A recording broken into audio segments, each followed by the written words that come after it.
मेरी शादी हो रही थी 19 में 2005 में, मेरे साथ मेरे भाई की भी शादी हो रही थी। जब मेरा निकाह नामा हो रहा था तो मुझे अपना नाम तक नहीं लिखने आ रहा था, तो मैंने थंब लगाया था। तो उस टाइम मुझे बहुत बड़ी शर्मिंदगी हुई थी। हालांकि मेरे भाई ने अपना इंग्लिश में सिग्नेचर की थी, तो उसके बाद लोग वहाँ पर कुछ हंसे और मुझे बहुत बड़ी शर्मिंदगी हुई थी।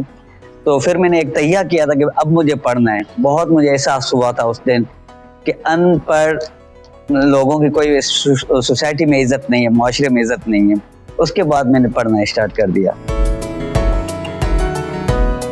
जब मैं लोगों ट्यूटर्स के पास जा रहा था, वो मुझे कह रहे थे कि अपना नाम लिखो, तो मुझे अपना नाम तक तो नहीं लिखने आ रहे थे। फिर उन्होंने मुझे पढ़ाने से इनकार कर दिया कि भाई हमारे पास इतना टाइम नहीं है। एक सर थे, वो कच्चे के इलाके में रहते थे, दरिया के पास रहते थे। मैं कश्ती पे चढ़कर उनके यहाँ भी जाता था। तब मैंने 18 साल की एज में ABC के लेटर सीखे थे। उस दिन मैंने तहिया किया था। अल्हम्दुलिल्लाह अभी मैंने MA इंग्लिश कर ली है। लोग थे वो हंसते थे, कहते थे अब बड़ा होकर क्या करेगा, पढ़ेगा। मैं कहती थी नहीं, ये पढ़ेगा। जो लोग कहते हैं टीचर है, घर पे सर है, तो अच्छा लगता है। पहले लोग मुझे जब भी बुलाते थे ओए अमजद करके बुलाते थे, अब मुझे सर अमजद के नाम से मुझे बुलाया जाता है। तो सोसाइटी में बहुत बड़ी इज्जत है।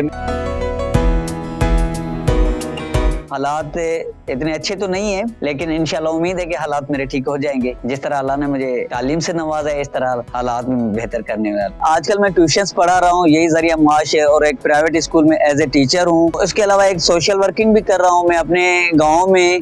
बच्चियों को, जो ऑर्फन बच्चियां हैं, गरीब बच्चियां हैं, उनको फ्री ऑफ कॉस्ट दे रहा हूं। और कॉपीज, स्टेशनरी वगैरह भी मैं कोशिश करते लोगों से लेता हूं या कुछ अपने तरफ से लेकर उनको प्रोवाइड करता हूं।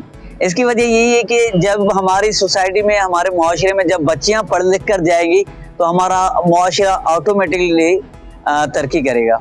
पैगाम यही देना चाहूँगा कि बस एजुकेशन पर फोकस करें। तालीम एक जरिया है, तालीम एक रास्ता है सक्सेस की तरफ, कामयाबी की तरफ, इज्जत की तरफ। पैसों के पीछे मत भागे, एजुकेशन और नॉलेज के लिए, स्किल्स के लिए पीछे भागे। पैसा खुद ब खुद, इज्जत खुद ब खुद आ जाएगी।